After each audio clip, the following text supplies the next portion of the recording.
Welcome back to the channel where you will join me in cleaning my engine bay. I know it sounds boring pero I will try to make it interesting as possible para kung sakaling gusto nyo rin gawin sa mga kotse nyo, ganahan naman kayo. Anyway, nung isang araw kasi may tinry akong product na pinanlilinis ko sa engine bay. Degreaser siya para sa engine pero safe din siya sa paint. Kaya tinry ko dun sa isang side ng engine bay. It showed promising results. Kaya ngayon, I'm going to clean the whole engine bay of my 2009 Honda Accord, which is very dirty. Pero bago tayo magsimula, may mga bagay akong inalis sa kotse, gaya nung pad foam heat shield sa ilalim ng hood, yung rubber strips yung sa dulo ng ilalim ng hood, yung air intake para malinis ko yung nasa ilalim ng air intake. Pero yung throttle, tinakpan ko ng plastic tapos binalot ko ng rubber band para hindi pasukin ng tubig. Pati na rin yung hose na papuntang intake, tinakpan ko rin yung dulo ng plastic para hindi pumasok yung tubig. Pag binalnawan ko na yung makina, yung alternator, tinakpan ko rin para hindi siya mabasa. Yung battery, pwedeng alisin or pwedeng hindi. Tamad kang gaya ko. Anyway, pwede ko naman takpan yung positive saka negative. Ang mahirap kasi pag inalis yung battery, mare-reset yung ECU ng kotse, which is ayoko mangyari. Although wala namang problema kung ma-reset. Nga lang, marami na naman akong kailangan balik ang settings na kailangan ayusin pag na-reset. By the way, apologies for not uploading videos lately, especially yung mga car reviews. Alam nyo naman ang sitwasyon natin ngayon, buong mundo, hindi tayo makalabas. But what pops into my mind, gaya nito, maglilinis ako ng kotse, i-document ko. But once na hopefully makabalik na tayo sa normal nating mga pamumuhay, lahat ng request nyong car reviews, pipilitin kong gawin. But for now, ito nga pala yung part na nilinis ko, yan. Pati yung bandang doon, pero kung mapapansin nyo, yan, dumidilim kasi. Medyo madilim na. Lalo na dito, yan. Yung kulay, iba. Kaya nainganyo akong linisin yung engine bay. Puti, nasty. Puti, nasty. Well, anyway, bago ko magsimula dito, unahin ko muna to. Pero bago ko gawin yon, kailangan kong magtakip ng plastic dito para yung duming bubuhos dyan, hindi na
another day.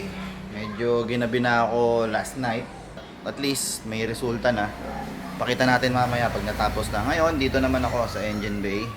Yan, tinanggal ko na yung plastic. Tapos, tinanggal ko na rin yung battery. Hindi ako makaresist eh. Oh. Nung sinilip kong maigi, masyadong maitim. Madumi. Kaya inalis ko na rin. After that, i-air compressor ko siya para mawala yung mga tubig. Tapos, Papatuyuin ko pa. Then, let's see kung mag-i-start yung kotse. Dapat.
Well, after a very long day, natapos din. So far, hindi siya perfecto, but I'm very satisfied. Hindi ko akalain na puputi pa pala siya. After kong mag-air dry kanina, after kong mag-compressor drying, nayaan ko siya hanggang ito, maggabi na, para matuyo pa lalo. After that, kinabit ko yung intake ngayon.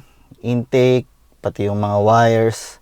Tapos yung battery, kinabit ko rin. Hindi ko muna kinabit yung ibang pieces. But the moment of truth, aandar kaya. So, here's the key.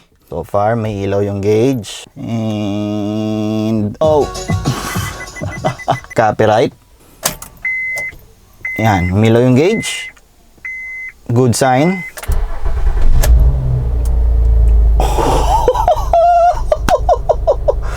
Wow! Ang init. Ilaw tayo. Yan. So far, walang ilaw ang check engine. Yun nga lang sigurado, itong radyo nag-reboot. Tapos yung ECU, nag-reset yan, malamang. And that's it for this video. Sana na-enjoy nyo ang panunood. And doon sa mga nagre-request ng car reviews, saka mga tutorials, well, hopefully, makabalik na tayo sa mga normal nating pamumuhay. But just stay home, stay safe, and I hope to see you very, very soon.